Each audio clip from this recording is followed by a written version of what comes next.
अस्सलामुअलैकुम व्यूअर्स, क्या आप जानते हैं एक सादा सा फल आपकी सेहत बदल सकता है?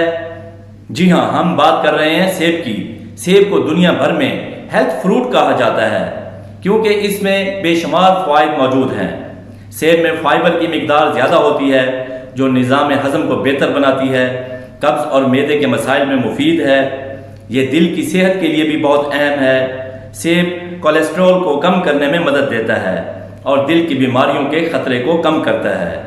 सेब में मौजूद एंटीऑक्सीडेंट्स होते हैं और वो क़ुव्वत मुदाफ़ियत भी बढ़ाते हैं। अगर आप वज़न कम करना चाहते हैं तो सेब एक बेहतरीन इंतखाब है क्योंकि ये पेट को भरे रखता है, ये याददाश्त को बेहतर बनाता है और दिमागी कमज़ोरी को कम करता है। सेब दिमागी सेहत के लिए भी बहुत फ़ायदेमंद है। ये जिल्द के लिए भी बहुत फ़ायदेमंद है। रोज़ाना एक सेब खाने से जिल्द साफ और चमकदार होती है। तो आज से अपनी रोज़मर्रा ज़िंदगी में सेब शामिल करें और एक सेहतमंद ज़िंदगी की तरफ कदम बढ़ाएं।